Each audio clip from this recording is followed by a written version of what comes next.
Selamat pagi, jumpa lagi bersama saya Andi Muhammad Farhan Bajarimana Dan saya Muhammad Abdul Masjid Nugroho di Berita Pagi. Salam KBTV. Tahu nggak, beberapa hari lagi Indonesia akan melaksanakan event Akbar tahunan. Oh, jangan-jangan event itu ini ya? Hari Pahlawan ya? Hari Pahlawan, iya benar. Oh, iya. Tanggal 10 November ya? Oh, 10 November. Oh ya, 10 November 2015. Oh, itu 8 hari lagi ya? Sekarang tanggal 2 ya? Iya, kayaknya ada 8 hari ya, lagi. Oh, berbicara tentang Hari Pahlawan, kamu tahu nggak itu gelar yang tidak asing lagi di telinga masyarakat Indonesia? apa ya? Gelar, kalau nggak salah, gelar pahlawan tanpa tanda jasa. Oh, gelar pahlawan tanpa jasa. Oh iya benar. Iya, saya pernah dengar itu Untuk guru ya? Atau kayaknya belum tentu juga sih. Saya belum tahu juga. Jangan-jangan gelar tersebut bisa untuk masyarakat yang lain juga ya? misalnya kayak petani gitu kan juga kan beda. Iya, kayaknya. Jangan-jangan gelar tersebut hanya ada di Indonesia ya? Tapi bisa jadi juga di luar negeri juga ada Han. Kita kan juga belum tahu. Saya juga belum tahu. Oh, saya juga belum tahu. Daripada banyak bertanya-tanya pemirsa, marilah kita tonton bersama-sama tayangan wawancara berikut ini. Assalamualaikum Pak. Waalaikumsalam. Saya di sini mau mewawancarai Bapak tentang konsep pahlawan tanpa tanda jasa Pak. Menurut Bapak, apakah sebenarnya konsep pahlawan tanpa tanda jasa itu Pak? Dan apakah hanya guru yang patut mendapat pahlawan tanpa tanda jasa itu Pak? Menurut Bapak kok pahlawan tanpa tanda jasa itu dimana mereka berjasa untuk banyak orang, tapi mereka apa? Seperti tidak menunjukkan bahwa mereka itu berjasa, atau mungkin mereka berjasa tapi mereka juga seperti dalam konsep tasawuf itu ada apa? Namanya seperti pohon itu seperti akar. Kalau akar itu mencari air ke bawah, mencari protein makanan untuk sebuah tumbuhan ke atas, tapi apa? Akar tetap di bawah. Itulah yang dimaksud konsep pahlawan tanpa tanda jasa menurut Bapak. Terus apakah hanya guru atau ada pihak lain juga Pak? Menurut Bapak, konsep pahlawan tanpa tanda jasa bukan hanya guru, bisa semuanya, bisa semua orang, bisa semuanya, bisa. Siswa juga bisa. Bisa menurut Bapak bisa.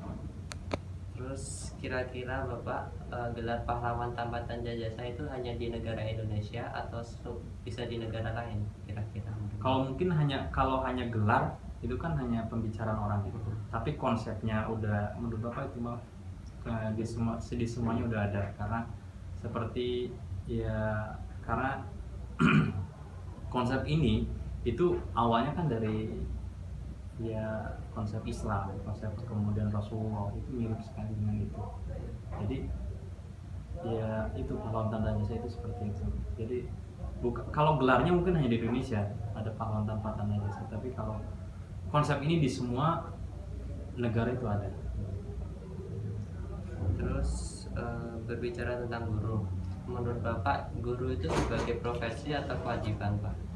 Kalau menurut Bapak, guru itu adalah sebagai apa ya? Sebagai profesi bisa, tetapi itu sebagai kewajiban semua orang. Guru itu apa? Karena guru itu bukan hanya yang memberikan pelajaran, tapi orang pun semua bisa jadi guru.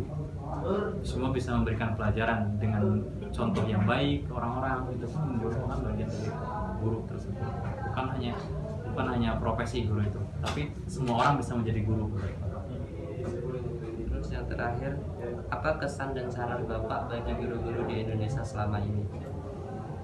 Saran Bapak kepada guru-guru di Indonesia hanya satu, mungkin mengabdilah secara ikhlas, karena hasil itu adalah bukan tugas kita.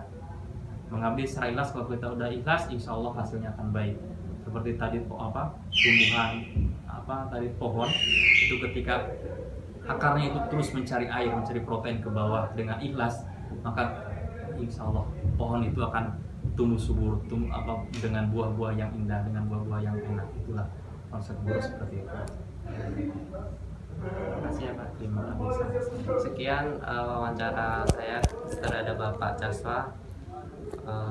Ya, cukup sekian. Terima kasih. Assalamualaikum warahmatullahi wabarakatuh. Warahmatullahi wabarakatuh. Waalaikumsalam warahmatullahi wabarakatuh. Saya ingin bertanya-tanya tentang pahlawan tanpa tanda jasa. Apakah konsep pahlawan tanpa tanda jasa itu dan menurut Abi apakah hanya guru yang patut mendapat gelar tersebut? Kalau pahlawan tanpa tanda jasa itu menurut konsep saya seseorang yang berjuang dengan ikhlas tanpa mendapat penghargaan di dunia tapi mendapat di akhirat. Dan menurut Abi apakah hanya guru yang patut mendapat gelar tersebut? Menurut saya tidak sebenarnya. Yang pertama karena orang tua, kedua menurut saya kalau di sekolah ya guru juga, tapi menurut saya yang ketiga itu juga di masjid imam. Ya. Seperti itu ya, Bi. Ya. Pertanyaan kedua saya, Bi. Kira-kira gelar pahlawan tanpa tanda jasa ini apakah juga ada di negara Turki, apakah hanya di Indonesia dulu? Kalau di negara Turki juga ada. Kalau menurut saya kemungkinan besar di negara yang lain juga ada pasti. Di Turki diberikan nama isimsiz kahramanlar. Oh, artinya apa? Artinya pahlawan tanpa nama. Oh, hampir sama dengan bis. Iya. Terus pertanyaan ketiga saya, Bi. Berbicara tentang guru, apakah pendapat Abi tentang guru sebagai profesi ataukah kewajiban? Kalau menurut saya, kalau guru itu sebagai kewajiban karena Rasulullah SAW bersabda, saya diutus sebagai muallim yang untuk mengajarkan umat dan menyucikan mereka. Kalau guru juga menurut saya tugas suci dari Rasulullah kepada kita. Dan pertanyaan terakhir saya, Bi, apa kesan dan saran yang dapat Abi sampaikan kepada guru di Indonesia?